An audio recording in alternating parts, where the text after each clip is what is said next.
Saludos en el nombre de nuestro Señor Jesucristo, desde el local de nuestra iglesia en Los Ejidos.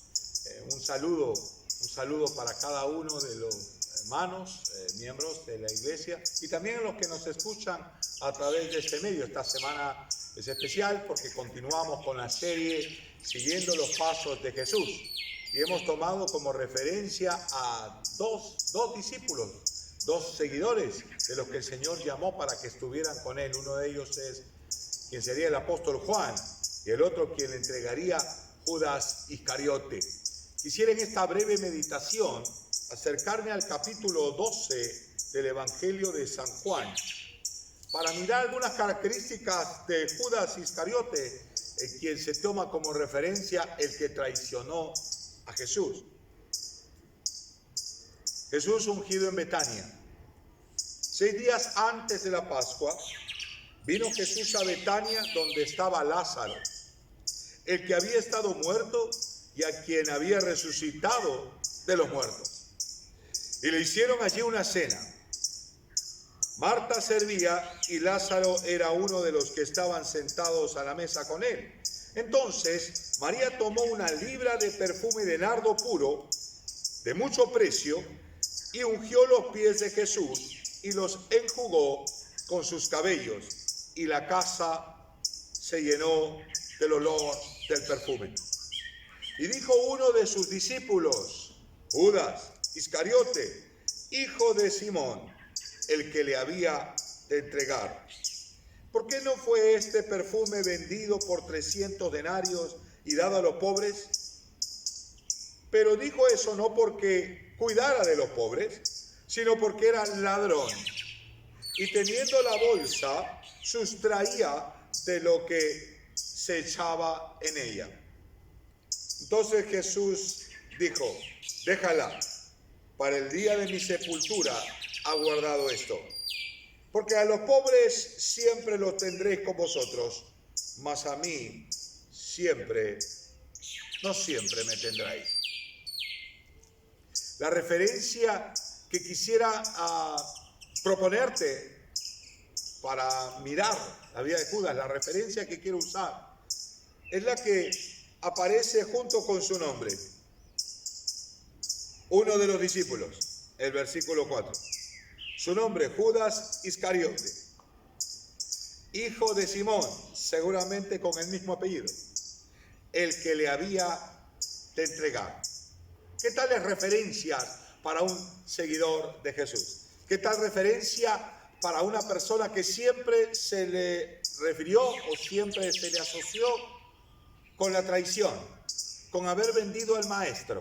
Y es que no hay más referencias en la historia de Judas. Qué triste es ser un discípulo de Jesús y no tener un antes y un después. No tener una vida pasada y una vida nueva, como lo tienen muchos seguidores, como lo tiene usted, como lo podría tener yo, como un testimonio de lo que éramos antes y de lo que éramos después. Judas no fue así. Judas parece que siempre fue el mismo codicioso, ambicioso, el mismo que aprovechó la oportunidad para entregar a su maestro por la codicia. Y el cargo que tenía era justamente el de guardar el de la bolsa de dinero. ¿Cómo llegó allí?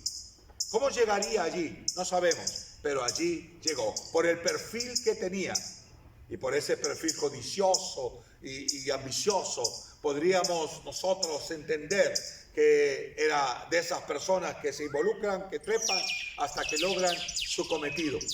Judas será conocido y recordado por el hombre que traicionó a Jesús por dinero, por el hombre que manejaba el dinero, y como lo desenmascara Juan, aquel que, aparentando tener un cuidado de los pobres, se manifestaba a favor de ellos y lamentaba un sacrificio como el de María, de este frasco de nardo de perfume puro carísimo. Otro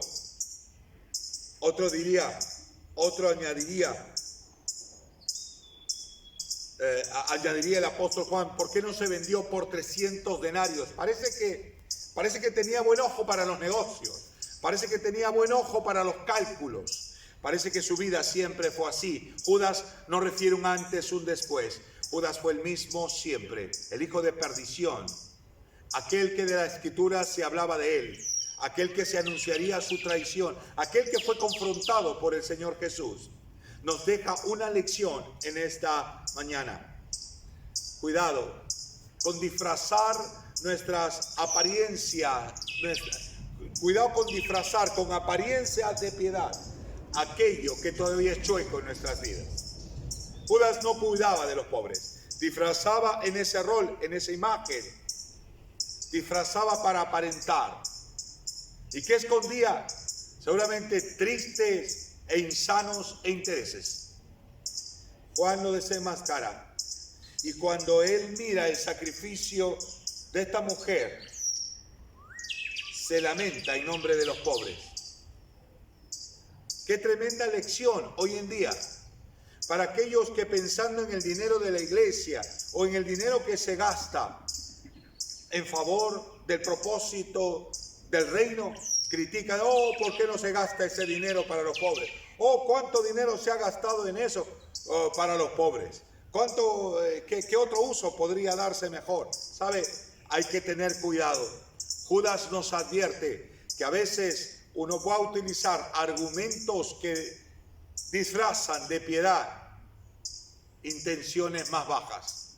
Era ladrón porque sustraía de la bolsa, no cuidaba de los pobres. Discípulos que aparentan lo que no son, discípulos que aparentan lo que no tienen, discípulos que aparentan lo que no pueden, discípulos que no tienen un antes y un después. Cuidado. Cuidado si nuestra vida no está en ese proceso de cambio. Cuidado cuando no tenemos un antes y un después de Cristo en nuestras vidas. Antes de Cristo, yo estaba perdido, yo obraba mal. Después de Cristo, fue convertido. Judas no tiene ese testimonio. ¿Lo tienes tú? Cuidado con cargar los mismos hábitos malos y bajos del pasado y no haberse dejado transformar por aquel que tiene poder para hacerlo.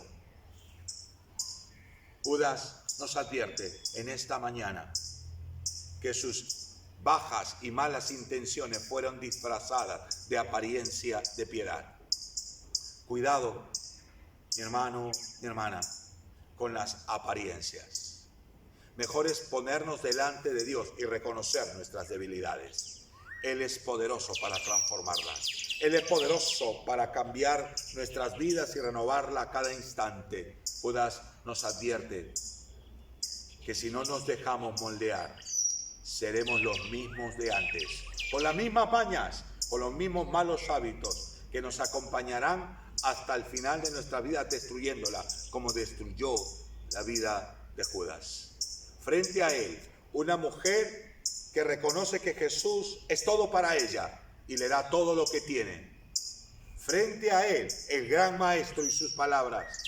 Palabras que son dignas de ser escuchadas, pero que no dejó en su corazón calar hondo para ser transformadas. ¿Cuántos hay hoy en día que escuchan la palabra y la escuchan con gozo, pero el enemigo las arrebata? O los espinos de los afanes, de las riquezas y sus engaños la ahogan para no fructificar. Seamos seguidores que son transformados día a día, que podemos reconocer un antes y un después. Seamos seguidores de los que aprecian el sacrificio hecho por Jesús, su causa y su reino. Seamos los seguidores que tienen un antes y un después. Que el Señor les bendiga en este día.